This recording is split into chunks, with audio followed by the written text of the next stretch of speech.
Welcome to the National Council for Hypnotherapy podcast, where we dive into the fascinating world of hypnosis, lifting the lid on hypnotherapy, sharing insights and tips for change as we chat.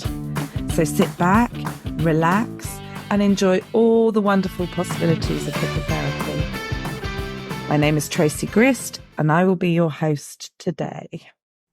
So I'm here today with just Jen. Jen is a hypnotherapist based in Lancashire. Lancashire? Yes. Or Yeah, just on the edge of Merseyside, so I'm scarce by default. So what led you into the world of hypnotherapy? So I was formerly a midwife. Actually, I was a midwife for about 12 years, and when I had my children, I was always really interested in how women do childbirth using hypnobirthing techniques. And so when I had my own children, I used hypnobirthing techniques to a lesser or greater extent with my first, more so with my second. And then after I had my second child, I became more interested in it. I went off and did a 3-day course with KG hypnobirthing, met a really lovely midwife. Not midwife, she's a hypnobirth. I was a midwife. Met her. We're doing really well here, aren't we? Yeah. No, she was a hypnotherapist and she trained with CPHT, so Clifton Practice Hypnotherapy Training. Okay.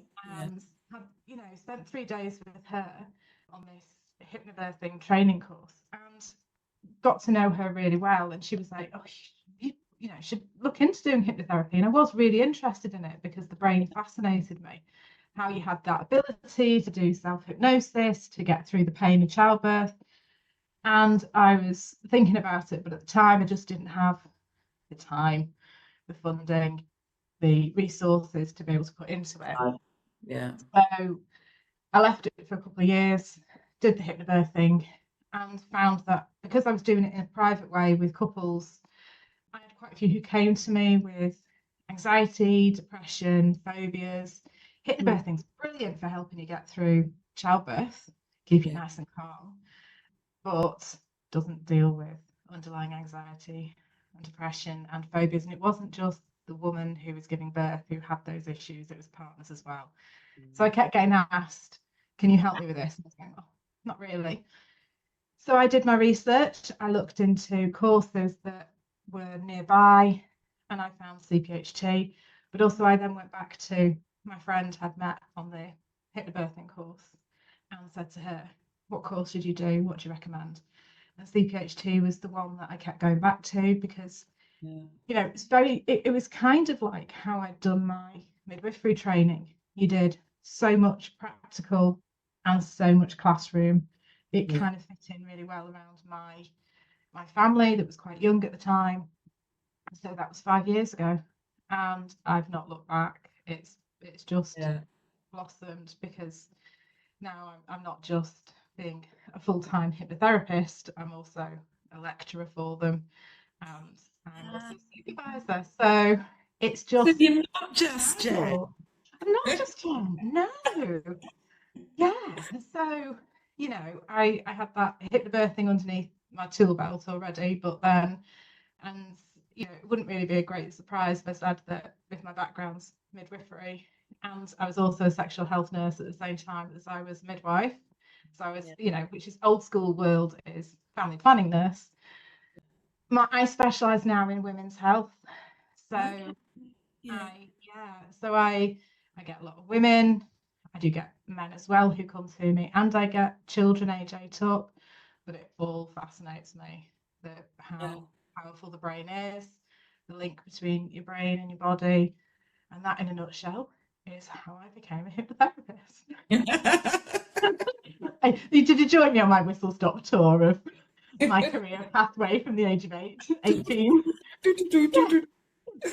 Yeah. So what made you want to become a midwife in the first place? So I went straight into midwifery when I was 18 from A levels, went off and did a 4-year Bachelor of Science course. And it was always something I was really, really interested in. where babies come from. Always a bit fascinating, isn't it? And I always wanted to be involved in caring for people. So I've not gone too far away from it. I'm still very much involved in caring for people, but the joy is now I don't touch people. Touch They free. lie on it. I'm touch free. There's no body fluids involved. Uh, I've got a latex allergy, so I don't have to put any gloves on. Oh, okay. Yeah. And there's no shift patterns. Being Yeah. self-employed, working in private practice is brilliant because I set my own hours and it's much more family friendly, which midwifery definitely wasn't. Yeah. I did absolutely love it. I loved working with mums and babies. I do still now. I do see women who need help with trying to conceive because when we're stressed out, we really struggle to get pregnant. Women who've had pregnancy losses, postnatal depression, women who are, just dealing with birth trauma, which is obviously quite high on the headlines right now. Yeah. And women, mums who are just overwhelmed with life. So Yeah. I'm still quite involved, but also anything to do with women's health because the impact that our hormones have on us, and right the way through from puberty all the way through to perimenopause and menopause, which is quite a long period of time in our lives. It is. I'm going through the perimenopause myself. Oh, you're not the only one. But it's all that stuff. I didn't even realize, I thought I can't be perimenopausal because I'm still having my periods. I can't be. And I didn't know Yeah. that the 10-year schlep before periods stop, and it could be more or less. And all of the hideousness happens then. Yeah. And it's the effect it has on moods, sleep, your confidence, the anxiety that comes from nowhere. And that took me by surprise. I've had, anxiety due to stress and work stress and study stress. The anxiety literally came left field for me about really random things. But when I said to my husband about it, he looked at me and went, "What?" I was like, "I don't know. I don't understand." And the rage. Oh, I was not prepared for menopausal rage. Like literally lightning bolt, full on rage. And now when women come to see me and they're talking about perimenopausal or menopausal symptoms, and I go, "And how's the rage?" And they go, "Oh," and I'm going, yeah, I know. Yeah. It's not pleasant, but it is all to do with that estrogen starting to drop off and the impact it has on our serotonin and how that cortisol stress hormone comes into play. And everything that I do in my clinic room is about getting the cortisol to come down, boosting your happy hormones so that your serotonin comes up so you cope better with life. You're sleeping better. When we sleep better, God, we can deal with anything, can't we? Yeah. So that makes women feel so much better. The confidence comes back. They feel generally much better able to cope with what's thrown at them rather than, you know, Yeah. 10 years of, oh my God. And you think, yeah, Also, that certainly I thought mine beautifully kicked in over COVID. Thank you for that. yeah. And Timing's I everything, thought, isn't it? yeah, and I thought for me, I thought, oh, is this because we're locked down? And I didn't know that my hormones were, and not so much the rage, coming out of COVID and queuing. Yeah, it's there. Just to throw me a tiny bit of unfairness in a queue.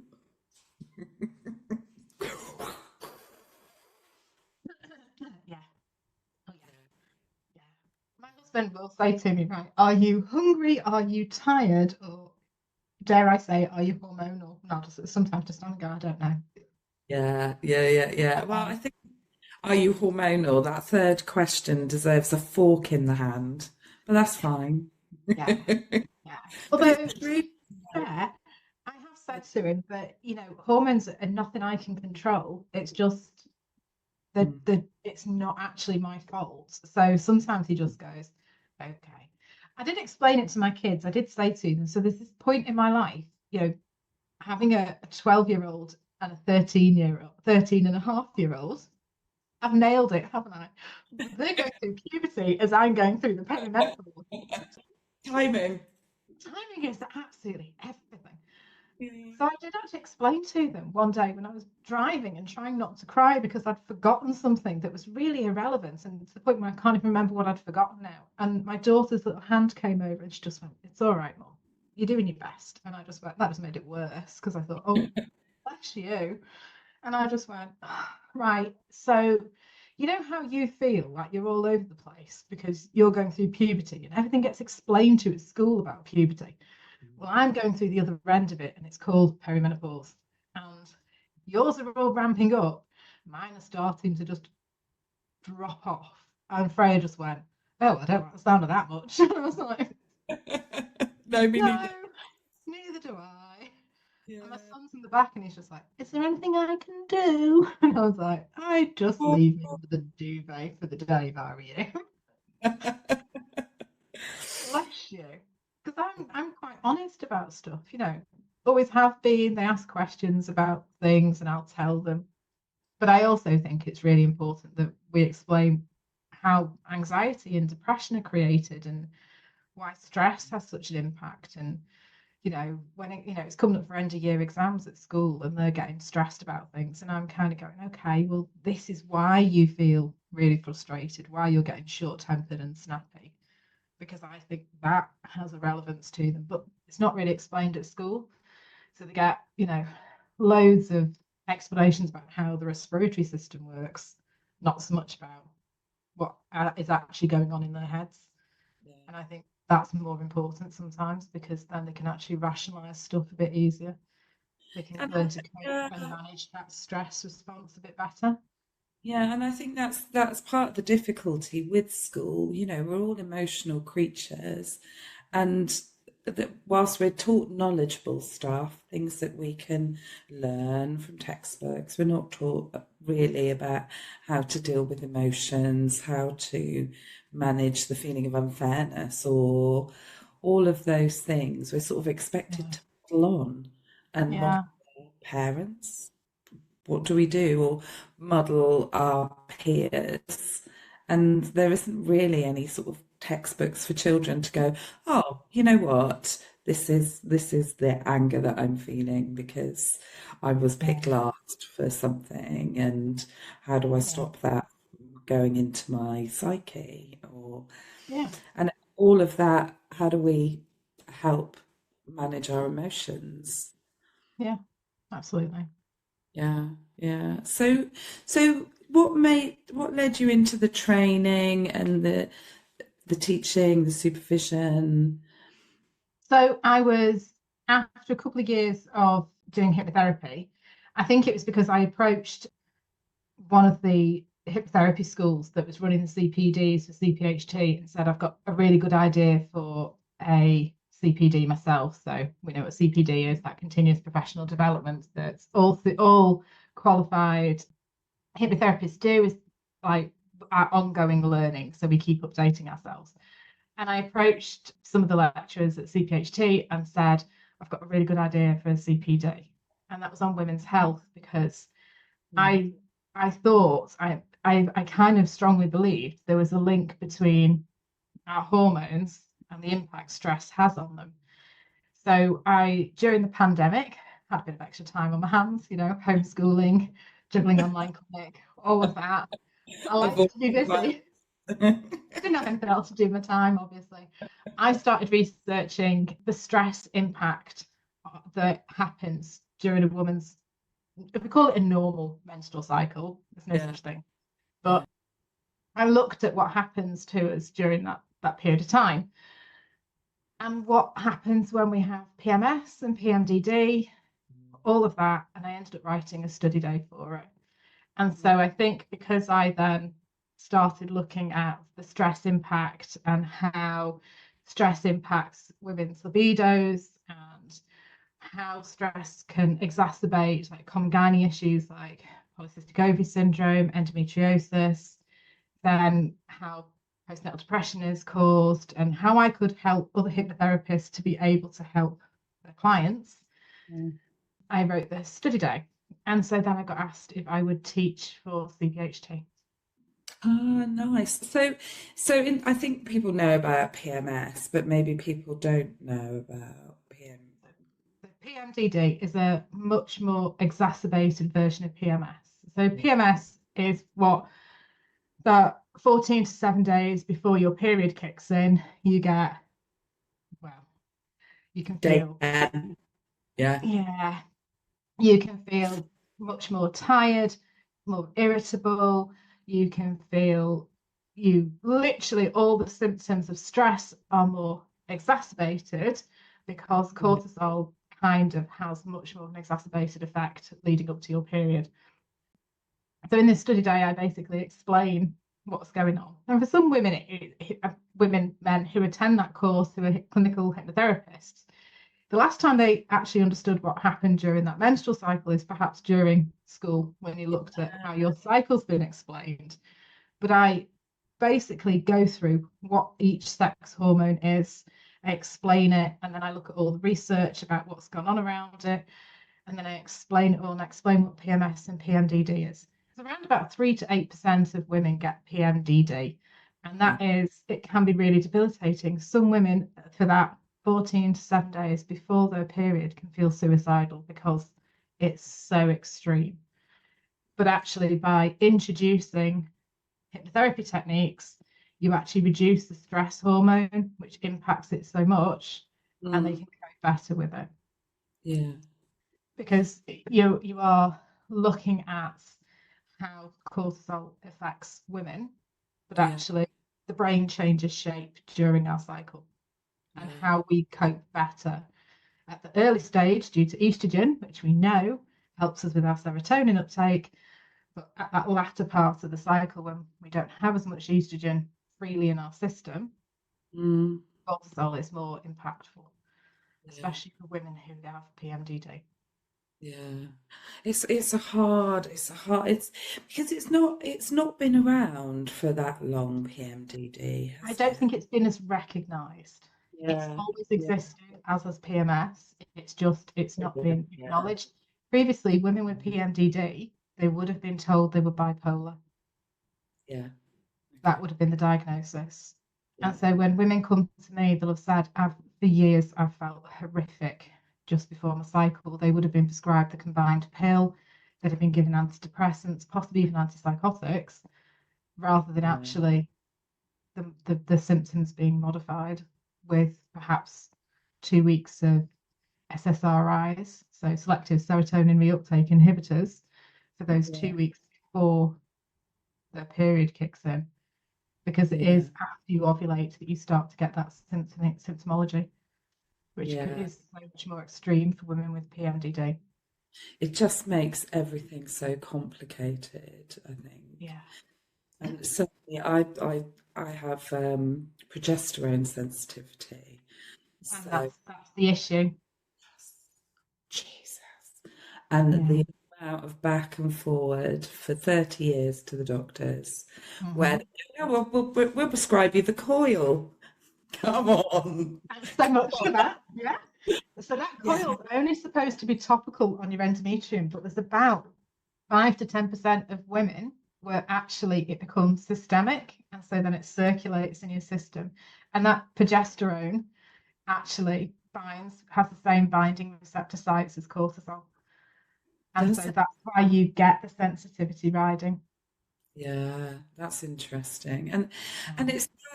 it's that thing where it doesn't feel right. It doesn't, you don't feel right, or you don't feel ordinary, and you're going back and forth to the doctors saying, there's something going on, and you go through all of these different diagnoses. And I certainly, from my personal experience, but also from clients' experience who haven't heard of things like PMDD or progesterone sensitivity or even perimenopausal symptoms, they Yeah. just think, what's wrong with me?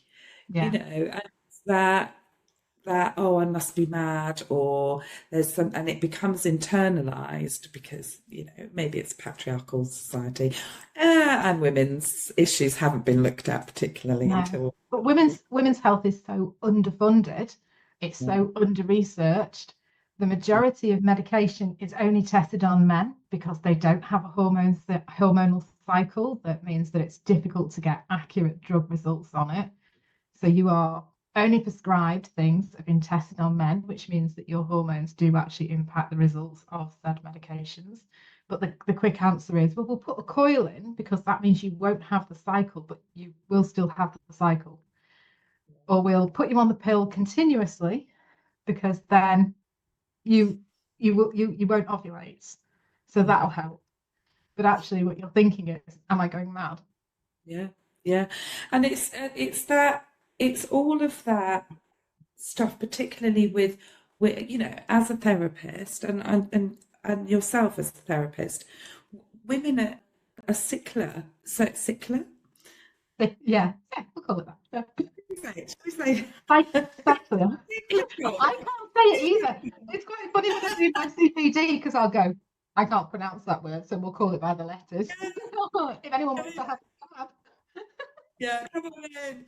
And it's that, we know that the woman that we're seeing is going to change every week. and your And brain changes, your grey yeah, matter changes.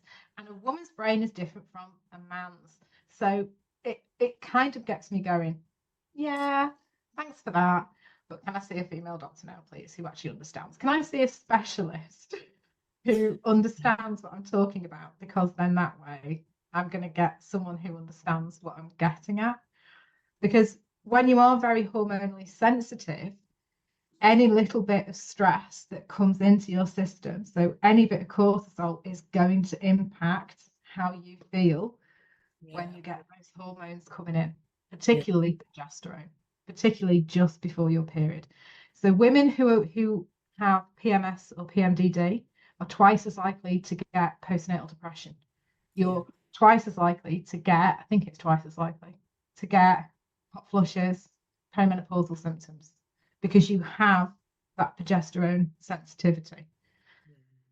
And that's where, if you as a hypnotherapist get someone who comes in front of you and says, I get it, it's always worse before my period, I kind of go, okay, it's PMS. yeah, Not that I tell them that, but I'm pretty much sure it is. And then I say to them, okay, so what we have to be doing to help you for that time, you have to be doing all the prep work for it about 2, 3 weeks before to get you into the habit of nice and calm and relaxed, ready before you ovulate, leading into your periods, not just sitting on the sofa with a hot water bottle and some hot chocolate and watching a nice film curled up with a blanket whilst you're leading up to your period because you feel rotten and anyone comes near you, you're going to kill them. Extreme version, but I'm sure we've all been there. You want them actually to put the legwork in whilst they've got the estrogen in their system, and the resilience is there. and then the resilience is there, so they're feeling better about themselves. So Yeah, the cortisol level is coming down. They're sleeping better. They're processing. They're doing their REM. They're feeling better. They are coping better with life. yeah, And that's pretty much what I do with clients. And I tend to explain this to them, but I always say, it's not you. It is your hormones. yeah, And yeah, someone's saying, oh, it's your hormones. Kind of go, yes, yes, it is my hormones. And no, it's not my fault. And I am doing what I can to make sure my hormones aren't ruling my life. yeah, yeah, And that actually is sometimes when I explain it to them, they go, oh my God. And I go, yeah, not your fault. And they go, oh, thank God I'm not going mad. No, no, you're not going mad. We just yeah, need to be doing things that help you to have a better time with yeah, what's coming. yeah. And I That's think that it's that labeling, isn't it? Once we know, there's an opportunity, isn't there? We can go into a victim mode with a label, or we can say, oh, I've got a label now. I know I can do things differently. That, absolutely. and if I choose to sit on the sofa with a hot water bottle, la la la la, then Yeah, I'm ignoring what I could be doing, and that's yeah, okay sometimes. But yeah. equally, if we know, I used to laugh with my girlfriends. There was always day 10, can't park the car. I'm a really good parker of I cars. can reverse park into anything. But I can always guarantee that Yeah. there's that point where also nothing is happening today. Yeah. I've burnt the toast. Cognitive spatial awareness does actually go just Yeah. before your period. It's just how your brain changes. There's evidence of it. So actually, don't try. No, no, it's not happening. Don't try. Yeah. And Yeah. I'd love to know statistically if, like, they actually, car insurance companies actually knew exactly where you were on your cycle, would they be able to go, okay, Oh, oh, oh, it's don't. fine. Can you imagine? Yeah, Yeah, that would be like women drivers. Our premiums would go up, wouldn't it? probably. Because there's evidence to show that we can't park one day of a month. One day of the month you can't park. So actually, would you just all go, we don't park on this day? We park 300 miles away from Tesco's. There's like extra wide bays. Yeah. These are known as luteal phase parking spots. Reserved when you're in your luteal phase.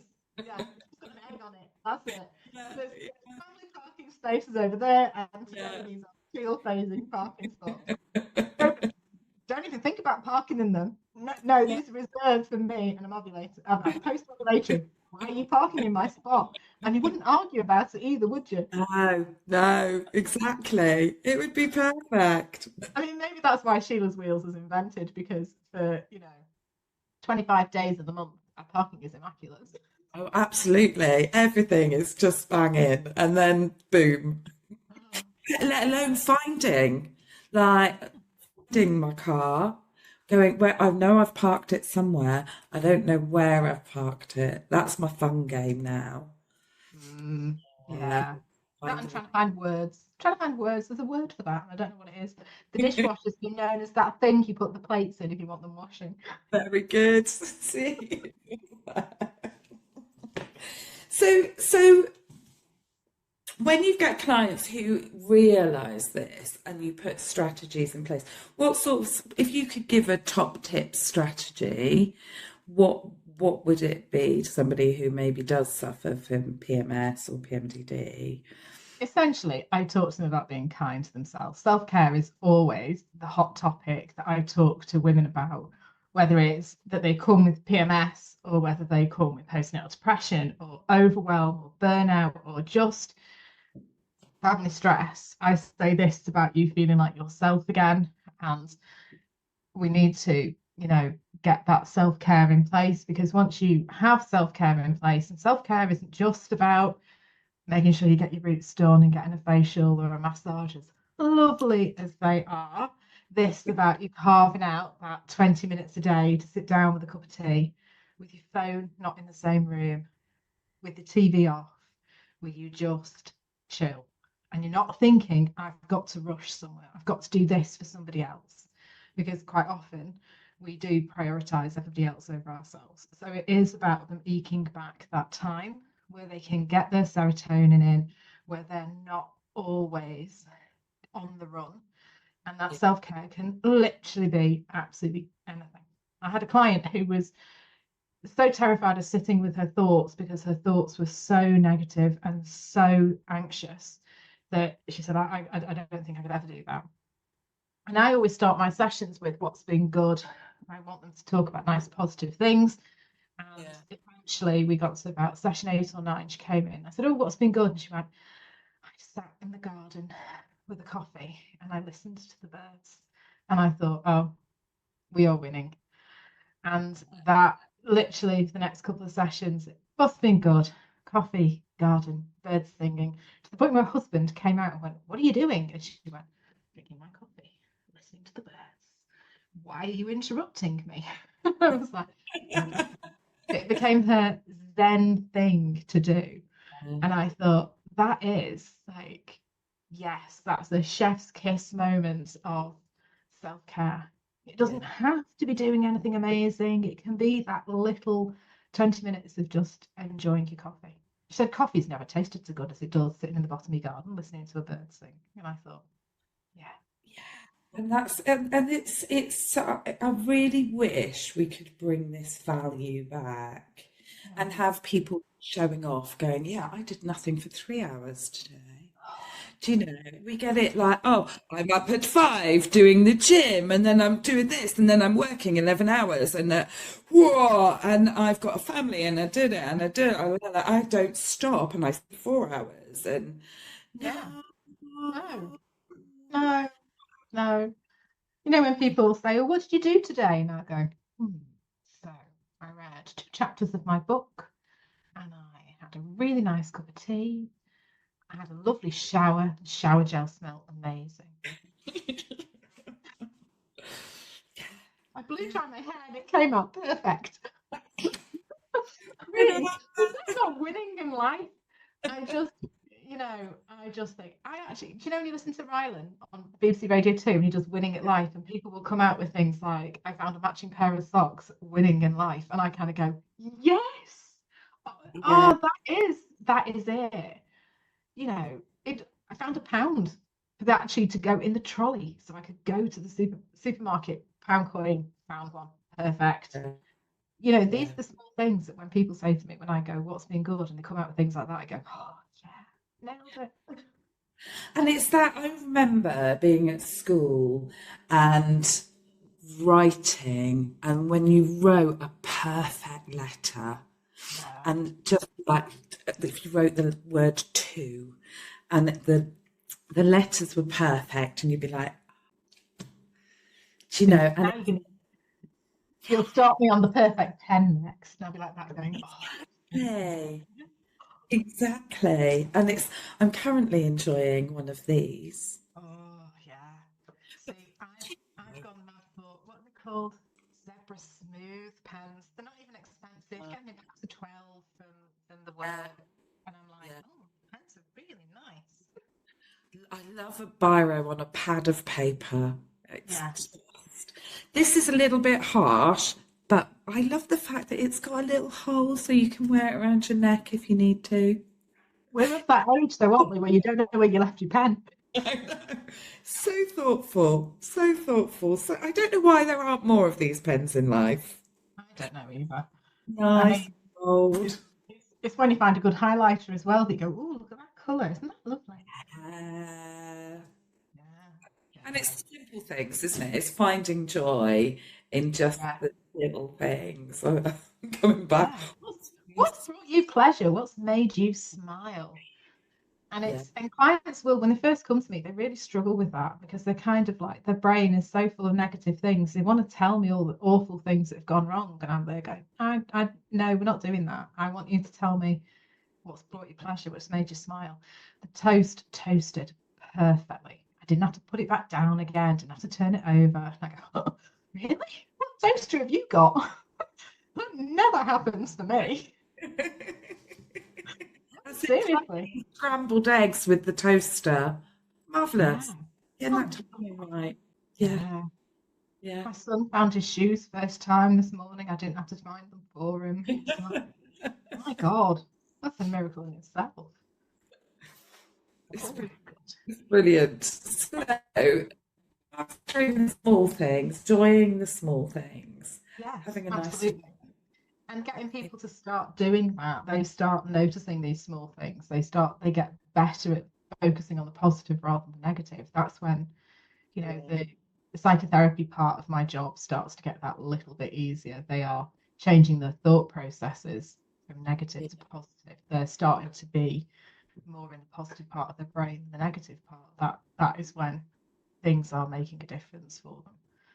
yeah. And the thing is, I think you just don't realise. You don't realise, like in life, that you're picking up those negatives or you're Yeah. watching what somebody's done wrong. Oh, they've done another thing wrong. They've done another thing wrong. And we do it with ourselves. We do it, look at that, and that grows and pulling that. And actually, we can start looking at what we do right or what other people do right. Yeah. And Yeah. It's very easy to pick holes in things when you're thinking in a very negative way. When you've got anxiety, you just look for the negative all the time. Everything's wrong. This is what's wrong. So therefore, nothing has gone right. Clients will come in and they'll say, I've had a really bad week. And I'll go, okay, so I've not seen you since Monday. Tell me what went wrong on Tuesday. And then I'll literally, and then eventually they'll go, okay, it wasn't a bad week, was it? And I'll go, No, it was just that Wednesday was overwhelming with how much you had on, or there was something bad on Wednesday that's overshadowed everything because it's still dwelling on it, it's still ruminating on it. Or it'll be like, one of my kids will go, "It's been such a bad day." And I'll go, "Was it a bad day or was it a bad 10 minutes?" And you're just letting that overshadow things. And once you start to then go, "All right, okay, so actually there was a few good things. I just can't focus on it because of the bad thing that happened." Yeah. And it's a technique I do with clients where I'll say to them, you need to start looking for the good things around that bad moment. Sometimes because stress hormones stay in your system for so long, it doesn't let you focus on the positives. So you have to work harder to find the good, the positive. Once you're capable of doing that, you become more in the habit of doing it. It becomes more of a coping strategy. You get better at doing it.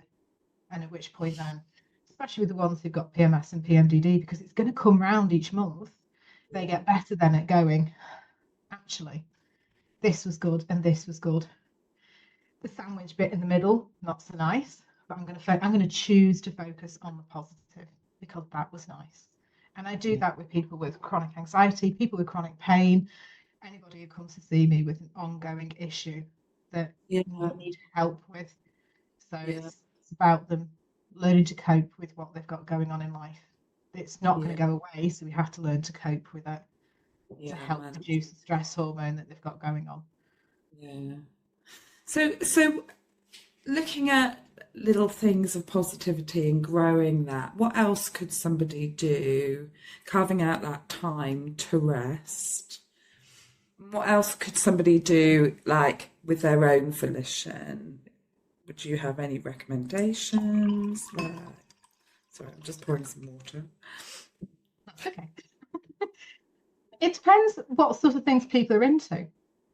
So I do an initial consultation with people, and I always talk to people about what helps boost their happy hormones to counteract those stress hormones. So stress hormones being adrenaline and cortisol that keep us feeling in that stressed out part of our brain and give us those physical symptoms like migraines and, IBS in particular. That's a really big one that I get, not personally, but people who come to see me. When we were trying to counteract it, I talked to them about what we call the 3 Ps, that positive interaction you can have with people, doing positive activities, physical actions, and changing your mindset. So the changing mindset is about finding those positive things during the day and choosing to focus on them. But those other 2 Ps that I talk about, that positive interaction and positive activity or positive action, that can be anything. So I tend to say to people, choose who you're spending your time with wisely. Make sure you surround yourself with positive people, people who make your heart sing, the people who help lift you. It's like it's almost like I'm giving them a prescription to carte blanche, sack off the mood hoovers, the ones that we all know them, who you walk into a room and you go, "Oh God, here's Aunt Martha. Going to whinge at me about absolutely everything. I'm going to leave here feeling like I've just had my soul sucked out by a dementor." You think to yourself, "That's it now. What do I do?" Avoid them, or make sure that you are in a really good place before you go to see them. And don't ask how they are. Say to them, "Oh, so what's been good with you?" Because then you're not giving them the opportunity to say, "Oh God, my gout's really bothering me."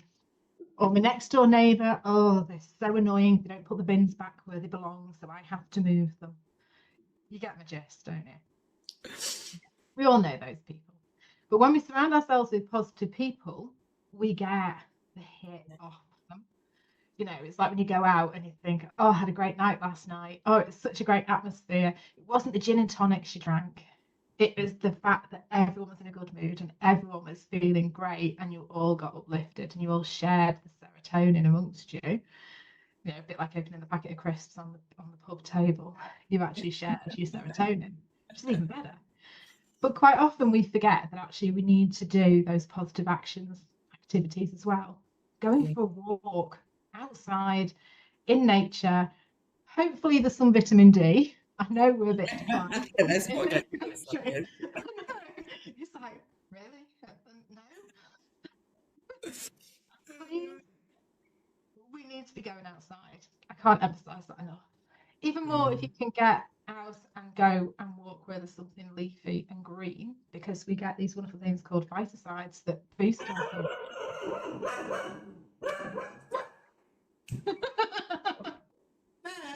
Did somebody say going out? Sorry, that was going to be my next one. If you have a DOG and you can go for a walkies, then sorry. You know, it's like you can't say it, can you? Because I've got one, and if you say that word around her, hypno dog, as she is well known with my clients, hypno dog goes nuts. You cannot say it amongst them. Yeah. But walking your dog and actually spending time with the dog boosts your happy hormones. Going out, going for a walk, best thing you can possibly do. You won't, sometimes you just don't feel like doing it, but you definitely feel so much better for doing it. Any form of physical activity that gets your heart rate up, that gets you moving, is better for you than not. Yeah.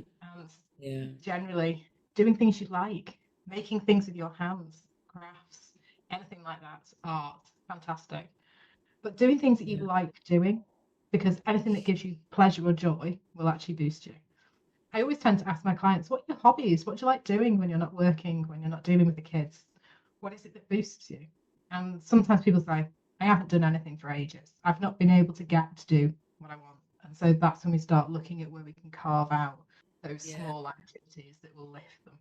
Sometimes people go, I really like cleaning. And I go, okay. Can we look at something else other than cleaning? Although if you want to come and do my house, feel free. But it's so strange. Like that. Yeah, I grew up being a creative and I was good at art. I drew from a young age and I went into the art stream. And I was talking to a friend and we were at an Airbnb and we'd hired a place called, the Creative Retreat or something like that. And she's like, well, that's me excluded then because I'm not a creative. And I thought, well, that's interesting. And she was right, because what she believes is that that's not her thing, because of being like when you're at school and you're put into that art stream, you can draw. And then there's people who can't draw, and people who can't draw then aren't nurtured to be creative. I was nurtured to wear the label, to be creative. And all the time, because somebody can't draw at school, that means they can't do craft or they can't do, there's so much more pressure to having a creative hobby, and people just shut it down. And actually, maybe somebody might like to make a clay pot or, do some needle or... Absolutely. And it's a funny one actually, because I can't draw for toffee. So when I do my initial consultation, I do a very dodgy drawing of a metaphorical brain and how anxiety is created. And I have what we call the stress bucket and how we get our stress bucket emptied. And I always start off and then I go, oh, by the way, can't draw. So it's stick men all the way. But I'm actually really creative. I love making things. I like knitting and crochet and sewing and embroidery. And I have cross stitch on my wall that in my clinic that represents certain things that are to do with the brain and how anxiety is created and what we do with it. I can't paint, can't draw. And I literally just think we kind of lose that if we only ever in art in school talk about the fact, can you draw still life? And we're not actually allowing people to have that creative aspect, because there's so much evidence about when we make something with our hands, we make serotonin, because it goes back to that primitive part of our brain that likes to have something made with our hands. Much like when we're baking, when you're making bread, when you're cooking, you get that aspect then too. So I will get people who come to me and they're just like, oh, I'm not very creative, but I love cooking. And I absolutely love to bake bread. And I go, okay, when was the last time you made some? Oh, I haven't been able to make it for ages. I've lost my mojo. And I go, okay. And I think that's because the cortisol is suppressing that creative part of your brain. And so we need to get it back. Yeah. It is. I think that whole like moving yourself into a space to play, to be Yeah, free, to absolutely. enjoy without the pressure of doing something perfect. Absolutely. And allowing yourself to make mistakes, allowing yourself to just do what you want to do. I think, quite often people think you've got to be perfect at something and you don't. Good enough is good enough. Yeah, Yeah, perfection is absolutely overrated. We we have to enjoy what we're doing without thinking it's got to be yeah, ideal. And it yeah, doesn't, because we're human, and human to be human is to be flawed. We are yeah. supposed to make mistakes because we're supposed to learn from those mistakes. Much like, when I'm cooking something and I go, don't think we'll make that again. I can give you a Especially top. when, So never make cheese sauce with coconut flour. oh, That doesn't work. no, no. I'm just thinking, did you just put it on the side or did you put it on something and discover this? And Well, I thought, oh, I won't use ordinary flour. I'll try this coconut flour. I don't know why I didn't expect it to have flavour. I just thought it would be the flavour of flour. And the cauliflower cheese was curious. do you know what? It's all a lesson in life, isn't it? A Yeah. lesson you won't want to repeat anytime soon. So top tip. Top tip. Well received. Thank you. Yes. Yeah. Mine is make sure you check the expiry dates on baking powder, otherwise you can expect your cake to come out like a frisbee. Yeah. One of my friends who came round when I think I was pregnant with my daughter, and I made this, what I thought would be a Victoria sponge, and it came out like a disc. And my Oh, husband went, I'm sure it'll taste fine. Hormonal, pregnant, very sensitive. And he yeah. just went, it'll be fine. My best mate took a bite and looked at me. She went, well, this isn't up to your usual standard, is it? And I went, yep. And I went, at least you're brave enough to say something. My husband was backing away out the door, like, were we trying to make shortbread? What were we going for? It's at that point that you ice on it, need help.